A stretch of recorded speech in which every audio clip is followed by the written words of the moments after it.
Nomcast, where we take a deep dive into your food and splash around to see what we can find. I'm your host, Alice Zaslewski, and today we're popping out the seed of the delicious avocado. Before we get started, I want to ask everyone to check if their brains are switched on and fully charged, because there'll be a quiz at the end. All right, let's go. On today's show, it's green, it's nutty, and it's been credited with keeping an entire generation out of the housing market. It's avocado! I know an avocado who can lift weights for hours. He's hardcore. This is a story about marketing. Have you ever heard of an alligator pear? Not an alligator bear, an alligator pear. No, it's not what large reptiles have in their lunchbox for morning tea. It's actually another name for the creamy, buttery avocado. Ooh. I mean, I can see it. Avocados do have scaly, bumpy green skin like an alligator or crocodile, and they're kind of egg-shaped, like pears. Like, if you squint. So fine. But when they first arrived in the United States of America 100 years ago, it turned out people didn't really want to eat something called an alligator pear. I mean, if someone offered you the choice of a juicy orange or an alligator pear, what would you choose? An alligator pear sounds like something you'd have to get by dangling over dangerous waters in an Indiana Jones movie. Okay, yeah, probably the alligator pear. So it had a makeover. Wait, before we get to that, we need a little history lesson. The year was 7000 BC. No, a bit later than that. Back then, likely in the highlands that join Mexico and Guatemala, locals were eating a pebbly fruit with pale green flesh. The avocado, of course. Fast forward to about 2000 BC, and Mesoamerican tribes began to domesticate the avocado tree called Persea americana. They just couldn't get enough, and it became a staple part of their diet for years and years and years and years and years. Then, in the 1500s, the newly arrived Spanish saw how much the Aztecs, who were the indigenous people of South America, liked avocados or aguacate and wanted to find out what all the fuss was about. Turns out these chunky, bumpy fruits are full of nourishing oils and fats and have a subtle flavour that's not too sweet, so they could be used in all kinds of cooking and for heaps of other purposes. They rocked. What? By 1914, the Avo had become big news in California, but still had this naming problem. Alligator pear was a bit too, well, scaly, and Americans had trouble pronouncing more traditional names like aguacate, aquacate, and ayocatl. So a bunch of Californian growers put their heads together and came up with avocado. The new name seems to come from an ancient South American language called Nahuatl. Their word for this tasty fruit was avocado. It's easy to see how that became the word we use in English today. And Californians still love them. They grow about 90% of all the avos in the US, more than 200 million kilos of them a year. What's in the kitchen today? Why, it's... Oh no! I'm toast!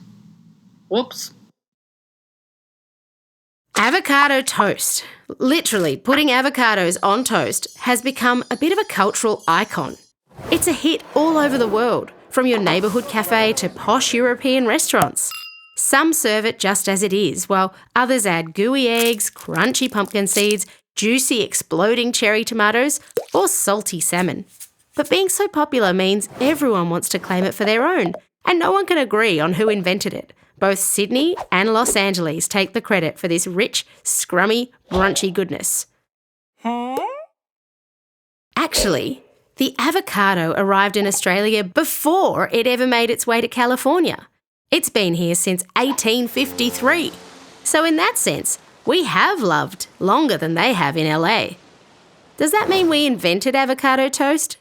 Of course not. Let's be serious. Avocado is smooth and creamy. You can use it in everything from a spicy taco to an actual chocolate cake. Central and South Americans have been spreading it on their versions of bread way longer than anyone else has even known it existed. So let's give the credit to them. Good thing about the name change. Alligator pear toast doesn't sound nearly as delicious. The thing is, Avocado's rebrand was really just the start of a media cacophony that continues to this day. Actually, it's a pretty good example of something going viral decades before we had TikTok FYPs. It blew up even more when Instagram was invented and people needed to take photos of pretty stuff. But before that, in the 1920s, it was in posh magazines that called it the aristocrat of salad fruits. In the 1960s, newspapers offered serving suggestions like putting it in aspic, which is a kind of savoury jelly.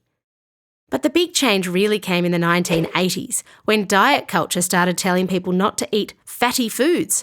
What does that mean? Well, foods contain different kinds of fats, including saturated, polyunsaturated, and monosaturated. We know better now, but back then it was pretty black and white. All fat was bad, including avos, which are high in monosaturated fats. The Californian Avocado Commission knew it had to do something to save its beloved fruit, so it funded studies to prove the good fat in avocados actually helps the body absorb other nutrients. It enlisted a mascot, Mr. Ripe Guy. It even did a nationwide search to find Ms. Ripe. Then it took its now popular fruit in dip form to the biggest stage in the United States, the Super Bowl, and the rest is history. Better known for their delicious and versatile oils than their sporting talent. John? Yeah, all right. You go, Avo. These days, there are more than 400 varieties of avocado, including the most popular, the Hass. So, while their popularity might not be completely organic, that doesn't mean there aren't plenty of good reasons to love them. First, there's all the good stuff that's hidden inside. It's high in fibre. It's full of folate and vitamin E, but also contains vitamins C, K and B6, as well as niacin, riboflavin, magnesium and more potassium than bananas. They're also yummy in so many things. A scrumptious guacamole is as simple as mixing avo with some red onions, lime and coriander. Avocados are amazing with fish, like in sushi or a poke bowl. They add luscious creaminess to a chicken sandwich or a yummy salad or burger, and of course they're a perfect match for an egg and bacon breakfast. But because of their gentle flavour, they can also be part of some unexpected recipes like chocolate mousse. Even their seeds can be made into tea or blended into smoothies. Amazing! Marketing is a seriously powerful thing. But so are avocados. You got that right.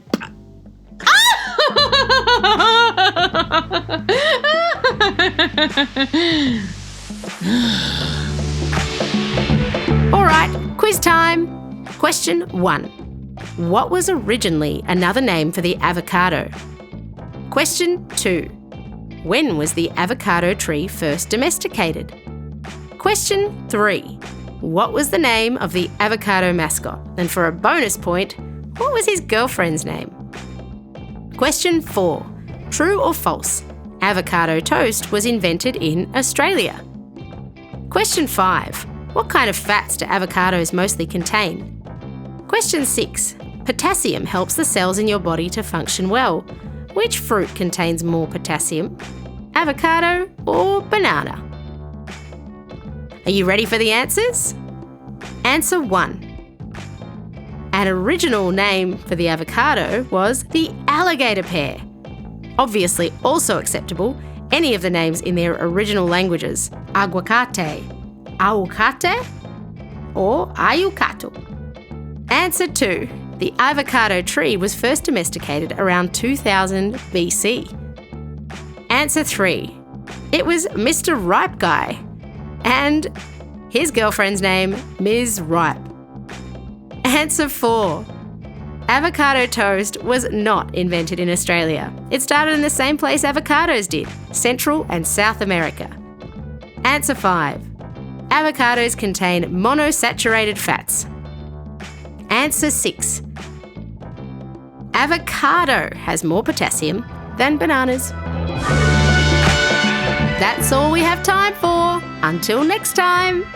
This podcast has been funded by Hort Innovation using the avocado, citrus, melon and raspberry and blackberry research and development levies and funds from the Australian Government. For more information, visit horticulture.com.au.